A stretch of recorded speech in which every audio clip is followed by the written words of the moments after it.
I've been thinking a lot lately about the the certain areas that you personally have to go through in your healing process to really ultimately heal your marriage.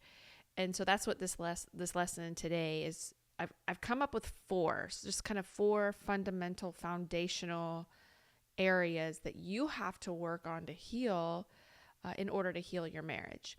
Because so much of what this group is focusing on the one thing that you have control over, and that is yourself. And you are the only one that can heal yourself. Your husband cannot crawl into your body or into your mind and heal the broken pieces. He cannot. He can do everything right from now until the end of time, but if you do not do the healing work, it it won't matter. You will still be in the shattered state. And the one thing that I kind of began to equate it as, or kind of can see it as, is in the physical. When we think in the physical, it's easier to understand the emotional.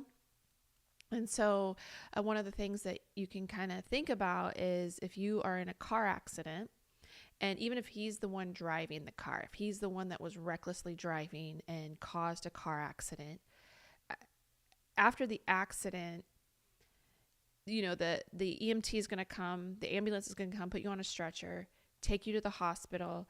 The doctors are going to take care of you. The nurses, they're going to give you medication. They're going to stitch up your wounds.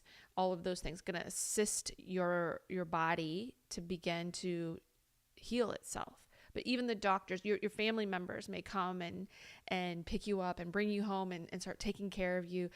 But even your family members are not who's healing you. It's your body. Your body jumps into healing mode, and it's this miracle, the miracle that it can heal itself. So the doctors didn't heal you. They assisted, they helped your family members, right? There's nothing your husband could do to get your body to begin to heal itself. He could literally drive carefully from now until forever, but if your body doesn't do what it's supposed to do, and that's heal itself, it doesn't matter. So when you begin to think in terms of your emotional healing, it's up to you. It's up to your spirit, your mind to do the healing work, to heal itself. Yes, your husband caused that accident. Yes, your husband caused this devastation in your family and in your life. But at the end of the day, it's now up to you to heal your soul, to heal your spirit.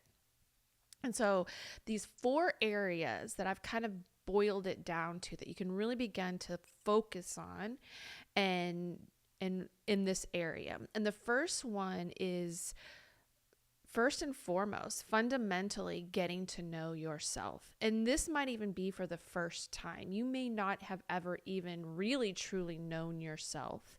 And what this really means is to establish your self-worth. You have to know at your core that I am good enough just as I am, right here, right now. And a lot of what this does when you really begin to focus on this is you begin to recognize and realize that you are the one who truly defines yourself. And without realizing it, all these years, you may have not had any worth. You may have believed you weren't good enough, right? And so, and you did not even realize this. But this crisis sort of shatters everything. And this is where you really have to put so much of your energy. I would recommend putting all of your energy behind this until you can firmly stand on this belief that I am good enough. The good, the bad, and the ugly, I am good enough just as I am. And that's a long process. It's really because there's so many of these deep-seated insecurities and fears that we believe about ourselves just throughout life. From childhood, you may have had things told to you that you believed to be true, or you misunderstood a family member's behavior, and you sort of defined it as you. And so this is really a big piece of the puzzle, is really establishing your self-worth. And this goes along with the second one that I've come up with, and that is to break your dependency on your need of your husband's love and validation, right? Him being your source of love and validation. And this really goes along the lines with any other person. So you may even still look to your parents as that source, or friends. You look to other people outside of you. This is another one that's really a big one that in my private coaching, I see over and over and over again, how we just unconsciously, we don't even realize how much emphasis we put on other people's judgment of us. We care so much what other people think of us, to the point that we live our life according to other people's opinions and other people's judgments. And so we live in this state of people pleasing, completely abandoning ourselves. And we don't trust ourselves. We don't listen to ourselves. We don't even take care of ourselves. We don't even know what it is that we really truly want or desire, or any of that, because we are so used to abandoning ourselves on the altar of somebody else's happiness. And because we never broke that cycle. Because when you're a child, you look to your parents as your source of care, right? They take care of you. And so you constantly look to them. But what happens is we never break that habit. We just transfer it over to our husband. We just transfer it over to our friends, or we just keep looking to our parents.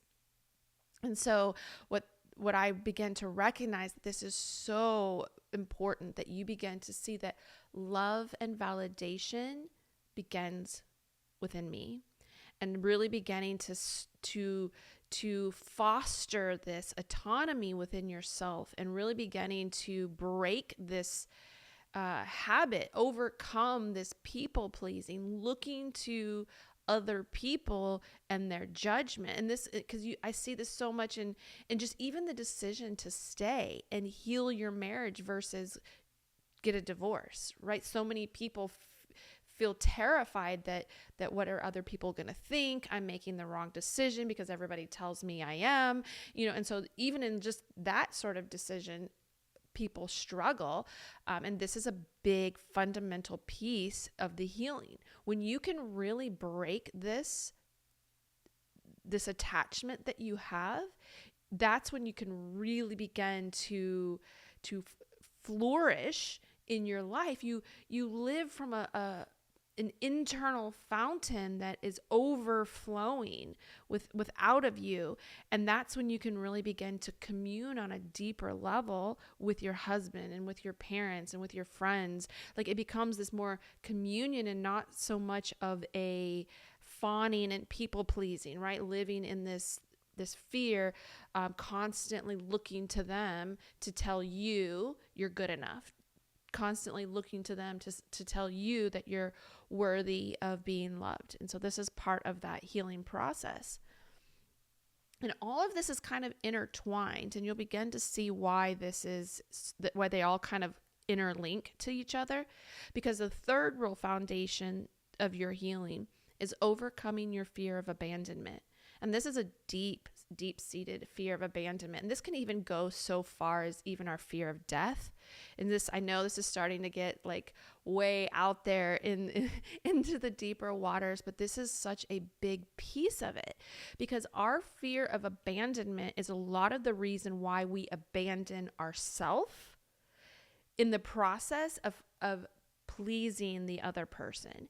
We don't want to be alone. We're afraid of rejection. We're afraid to be alone in this world. And so we will abandon ourselves in effort to keep somebody around. And that's when you begin to allow poor behavior to happen, disrespect, unkindness, unloving acts. You will really compromise your value system to the point where you won't even have a value system, or you may have one, but you live in resentment and anger because you know you're constantly abandoning it just to keep him here, just to keep your parents happy, just to keep your friends happy, right? And so we're so desperate to keep this closeness of others that we will abandon ourselves. And the more you can overcome this fear, knowing that this fear is actually keeping me isolated. You can have a million people around you, but this fear of abandonment is actually keeping you isolated among all the people. And so you got to really begin to recognize that even if he walks out the door and never comes back, I'm going to be okay. I am still whole in myself. I am here. Like, it's this feeling of I'm alone, but I'm not lonely, right? This deep connection within yourself, taking care of yourself and not abandoning yourself at the expense of other people. And so this is where this all sort of layers for you. Once you really begin to heal this deep fear of the abandonment, is what comes to the fourth layer, the fourth foundation. And that's when you can really truly begin to establish healthy boundaries. When we have not been taking care of ourselves, knowing ourselves, we have abandoned ourselves on the altar of our husband's happiness, our parents' happiness, whatever, whoever's happiness, we've always abandoning ourselves. What happens is there's no boundaries. There's no way that you can have healthy boundaries if you're continually abandoning yourself for the sake of other people. If you're constantly living in fear that if I speak up or if I say no, they'll leave me, they'll abandon me. And so you'll deny yourself, which means there's no boundaries set up. And that means that there's just unhealthy behaviors happening. That's why you may struggle with if you find yourself struggling with deep resentment or anger or bitterness, just those deep-seated negative emotions that are that deep river, that is a sign that you have not healed these foundational pieces within yourself. But at the essence, a boundary is who I am at my core. This is my value system that I live from the inside out. Boundaries are yours. That's how you interact with others. It's your interaction with people. And so it's your system. It's nuanced to you. Only you can establish what your boundaries are. And when you are the one that is establishing them, that means you're the one that has to enforce them. So boundaries are about you, not the other person, not controlling the other person or making the other person do or be something that they're not. And so you begin to really look at this value system, and that's how you live in the world. That's how you present yourself to the world, and that's how you expect others to treat you in the world. And so you can begin to see that I will let him walk away before we go back to the way it was. And so this is this shift and this change. When you go through this crisis and you go through this and it blows everything up, you begin to see where all the fault lines were in the relationship. You see where all the things have not been good or healthy in the past. And when you have this new awareness, you begin to recognize we cannot go back to that. When you really truly see that and you've healed these other parts of yourself, you recognize we cannot go back to that. And I would be willing to let him walk away. I would rather be alone than to go back to that unhealthy behaviors, because that led us to where we are now. And I'm not going to have a rinse and repeat in the future. And it's so, it takes time to get to that place. So if you're not there and you don't feel that yet, you don't have that in your core where you're like, oh no, we will, this will end here if we do not make some major changes. If we do not grow and become our best version of ourselves, we're not going to rinse and repeat this. So that takes this courage.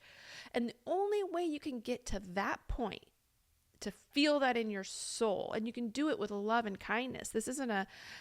You can do all the things that I just described in a relationship. I know so much of our society tells us you got to leave the marriage to go heal these parts of yourselves. Absolutely not. I do not believe that for 1 second. That is very harmful to you and to your husband.